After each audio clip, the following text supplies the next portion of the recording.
All right, Chick, thank you. Here with Donnie Neuenberger. Donnie, we are in the heart of where it matters here at Dover International Speedway.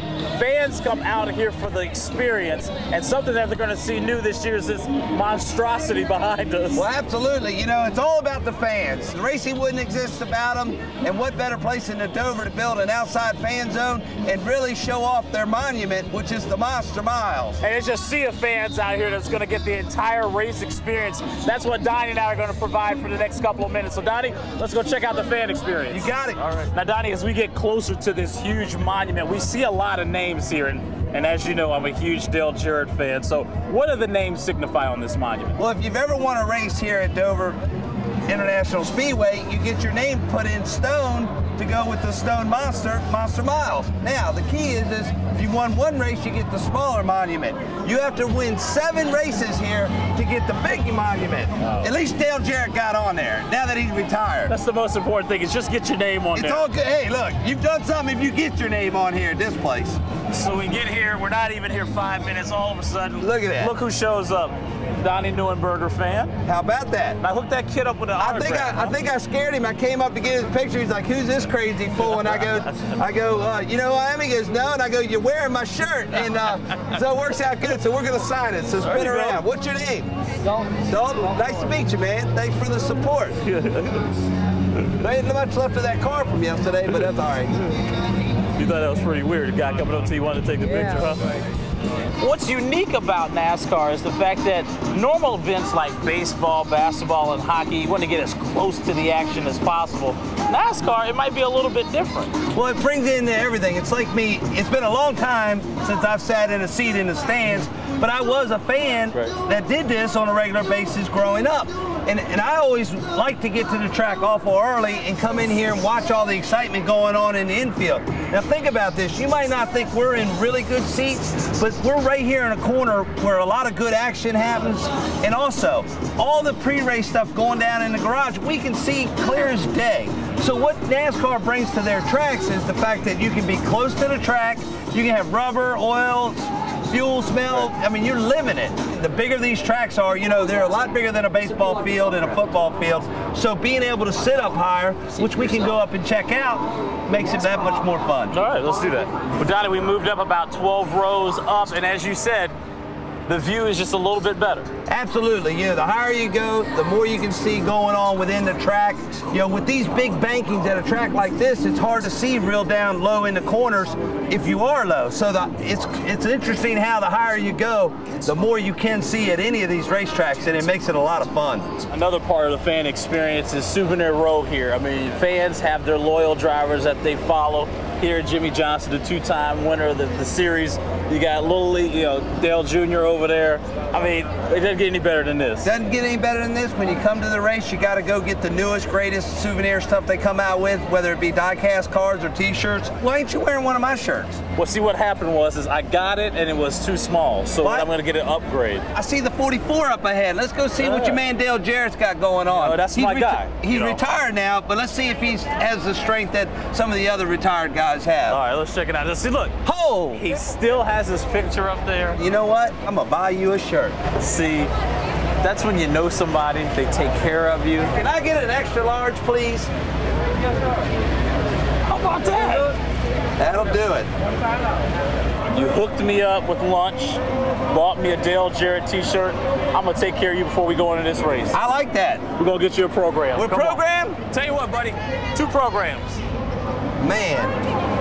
Thank you. You know, no race is complete as a first-time fan is making sure you get the program from the race you're at. Not only is it got all the information you could ever want on the series, it comes with a collector's patch. Oh, okay. You know, we might be able to sell that on eBay and get enough money to recoup our money. See, there you go. Always looking to make that extra dollar. Well, you keep spending my extra dollar. That's true. All right. It's race time. Let's go. All right. All right. Thanks, buddy. Hey, we're here to pick up our tickets. Here are your tickets. Man, all right, thank look you. At that. Appreciate that. By the way, go Sox. Go have fun. Thank you.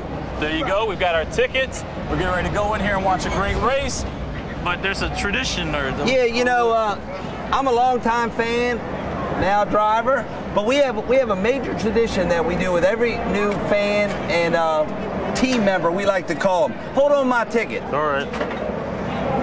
What are you doing with that tape? You're not going to put it over my mouth, are you? Here's a rookie. We don't want you to stop talking, but just like the race cars, every rookie has to carry the yellow stripe. So what better way than to start this weekend than taking care of Chris Miller with a rookie stripe? Now, is that pretty good or I'm what? ready to go then. Let's go check out this race. All right, man. Come on. Buddy. All right.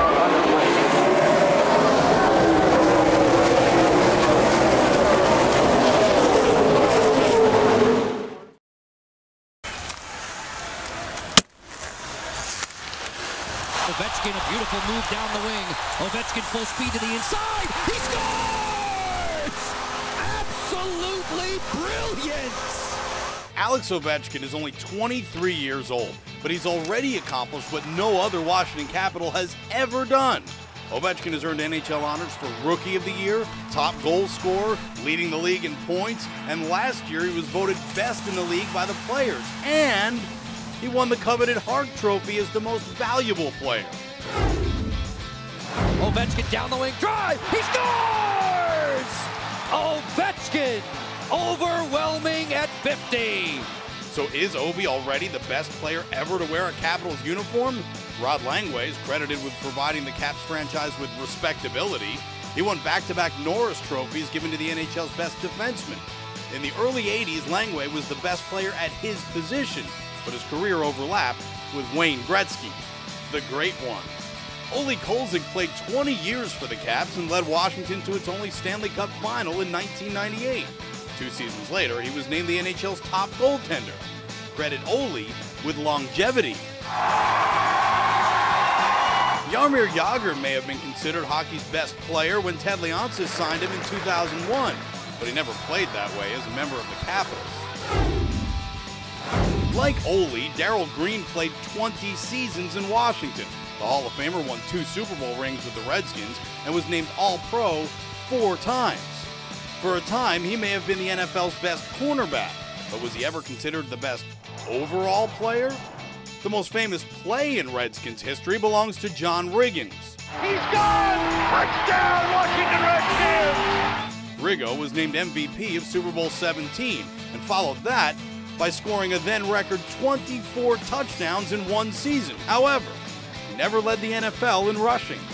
Sonny Jurgensen may be the most popular Redskin ever, one of the NFL's all-time pure passers. He earned 3 individual league passing titles, but Sonny was on crutches with a torn Achilles tendon the only time his team played in a Super Bowl, and his career overlapped with Johnny Unitas and Jim Brown. Like Ovechkin, Sammy Baugh was the best player and most popular celebrity in his sport in the 1940s. Baugh is credited with developing the forward pass, and at one time was considered the best quarterback, defensive back, and punter in pro football. Wes Unseld, like Ovi, was named both Rookie of the Year and MVP. He also led the Bullets to their lone title in 1978. He's one of the NBA's 50 greatest players of all time, but he was never considered the game's best center at a time when Wilt Chamberlain and Kareem Abdul-Jabbar held that distinction. Elvin Hayes was one of the best power forwards ever. He was a 12-time All-Star, also a member of the Bullets championship team, and joins Unseld on the prestigious 50 greatest of all time list. But the Big E was never voted the NBA's most valuable player. Michael Jordan was certainly the best basketball player in his sport for years. Here's Michael at the foul line. A shot on Elo. Good! The Bulls win! They win! But his time in Washington provided moments of greatness. Jordan with 4 seconds. Fakes, shoots. He did it again! Michael Jordan, the greatest player of all time! But will be remembered as a postscript to his remarkable career in Chicago. Gilbert Arenas is Ovechkin's peer as a showman. Gilbert for the win. Got another one! He is amazing! But his time in the spotlight of late has been diminished by injuries. Agent Zero's a 3-time All-Star, but right now can't be considered among the elite players in the league. The Senators preceded the Nationals as DC's baseball team, and their best player in the modern era may have been Frank Howard. Hondo hit 382 home runs in his 16-year career, but never finished higher than 4th on the American League MVP ballot. Walter Johnson spent 21 years with the Senators. He was the premier pitcher of his era, with 417 career wins. In 1913, the Big Train won 36 games, led the American League in winning percentage, complete games, innings pitched, strikeouts, and shutouts. He also brought Washington its only World Series title in 1924.